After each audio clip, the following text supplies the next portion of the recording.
আসসালামু আলাইকুম। সমাজ কুকিং অ্যান্ড ব্লগে আপনাদের স্বাগত জানাই। আশা করছি যে যেখানে আছেন সকলে ভালো আছেন। আলহামদুলিল্লাহ আমি ভালো আছি। আজকে আমি রান্না করেছি মাছের মাথা মুগ ডাল দিয়ে মুড়িঘণ্ট। আমি যেভাবে মুড়িঘণ্টটা করেছি সেটি আমি আপনাদের মাঝে শেয়ার করছি। আশা করছি ভিডিওটি ভালো লাগবে। ভিডিওটি ভালো লাগলে আমার চ্যানেলটি সাবস্ক্রাইব করে দিবেন। এখানে আমি 1 কাপ পরিমাণ মুগ ডাল নিয়েছি এবং সেটি একটি পাতিলে হালকা একটু ভেজে নিব। আমি 2 মিনিট পরিমাণ ভেজে নিয়েছি। একটু হালকা লালচে কালার আসলে আমি উঠিয়ে নিয়েছি। এখন আমি পরিষ্কার পানি দিয়ে এগুলো ধুয়ে নিব। ডালটা আমি 10 মিনিট পর্যন্ত পানিতে ভিজিয়ে রাখবো, তাতে করে ডালটা তাড়াতাড়ি ফুটে যাবে। এখানে আমি 1 মুঠ পরিমাণ পোলাওয়ের চাল নিয়েছি, এটাও আমি ডালের মধ্যে দিয়ে দেব। আর এখানে 1 চা চামচ পরিমাণ করে হলুদ, মরিচ, ধনিয়া এবং জিরার গুঁড়ো নিয়েছি। আর এখানে আমি পেঁয়াজ কুচি, কাঁচামরিচ, শুকনো কাঁচামরিচ, তেজপাতা, এলাচ, দারুচিনি এবং আস্ত জিরা। তারপর এখানে আমি মাছের মাথার মধ্যে সামান্য হলুদ, লবণ এবং মরিচ দিয়ে মেখে নিয়েছি। এগুলো আমি তেলে ভেজে নিব। বেশি ভাজা লাগবে না, এটাকে আবার কম ভেজেও রান্না করা যাবে। মাছের মাথাটা ভেজে রান্না করলে ভালো একটা গ্রান আসে মুড়িঘণ্টর মধ্যে। এখন আমি উলট-পালট করে ভেজে নিচ্ছি।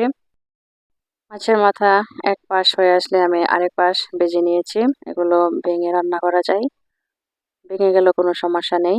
ভাজার মধ্যে যদি ভেঙে যায় তাতে কোনো সমস্যা হবে না। আমি সম্পূর্ণ মাছের মাথাগুলো উঠিয়ে নিয়েছি। তার মধ্যে আমি আরও কিছু তেল অ্যাড করে দিয়েছিলাম। এটা আমি সরিষার তেলে রান্না করছি। মুড়িঘণ্টটা সরিষার তেলে রান্না করলে খেতে আরও ভীষণ মজা লাগে। আর তার মধ্যে আমি গোটা জিরা এবং শুকনো মরিচ, তেজপাতা, এলাচ, দারুচিনি সবগুলো আমি দিয়ে দিচ্ছি। এখন আমি পেঁয়াজ বাটা, রসুন বাটা, আদা বাটা এগুলো দিয়ে দিচ্ছি। পরিমাণ মতো করে লবণ দিয়ে দিলাম। আর আমি পেঁয়াজ, রসুন, আদা 1-1.5 চা চামচ পরিমাণ করে দিয়ে দিয়েছি, যাতে পড়ে না যায় সেজন্য আমি পানি দিয়ে দিলাম সামান্য। আর গুঁড়া মশলাগুলো দিয়ে দিচ্ছি, দিয়ে আমি একটু নেড়ে চেড়ে সুন্দরভাবে মিশিয়ে নিব। আর এগুলো আমি এখন কষিয়ে নিব। তার জন্য আমি কিছুটা পানি অ্যাড করে দিলাম। মশলা সুন্দরভাবে কষানো হওয়ার জন্য আমি ঢেকে দিয়েছি। আর এখন মশলা কষানো হয়ে গেছে। এর মধ্যে আমি ভিজিয়ে রাখা যে ডাল ছিল ওটা আমি দিয়ে দিচ্ছি এবং চালও দিয়ে দিলাম। ডাল চাল একসাথে দিয়ে আমি একটু নেড়ে চেড়ে মশলার সাথে মিশিয়ে একটু কষিয়ে নিব। আর এখানে কোনো পানি অ্যাড করব না।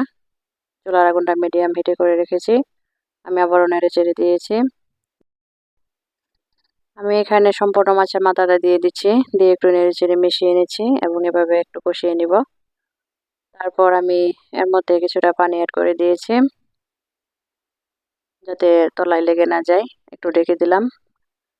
ডাল চাল এবং মাথা একসাথে কষানো হয়ে এসেছে, সুন্দর একটা স্মেল বেরিয়ে এসেছে।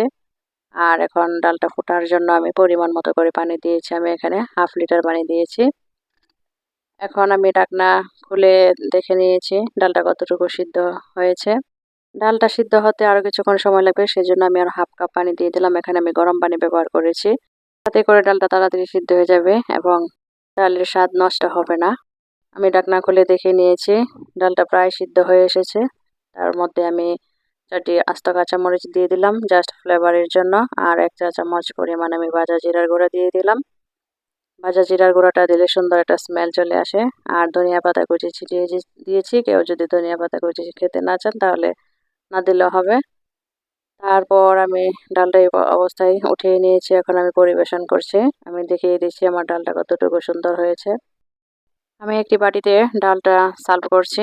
দেখতে কিন্তু ভীষণ সুন্দর হয়েছে আর খেতেও কিন্তু অনেক মজা হয়েছিল। এভাবে রান্না করলে অসম্ভব মজা হয় মুড়িঘণ্ট। আপনারা এভাবে রান্না করে খেয়ে দেখবেন। কম বেশি সবাই রান্না করতে পারি, তবে এক একজনের রান্নার প্রসেস এক এক রকম। পারফেক্টভাবে যদি রান্নাটা করা হয় তাহলে খেতে কিন্তু ভীষণ মজা লাগে। আমার ডাল রান্নাটাও কিন্তু অনেক মজা হয়েছিল। মুগ ডালের এই রেসিপিটা আপনাদের কাছে কেমন লেগেছে আমাকে কমেন্টসের মাধ্যমে জানাবেন। সবাই ভালো থাকবেন, সুস্থ থাকবেন। আল্লাহ হাফেজ।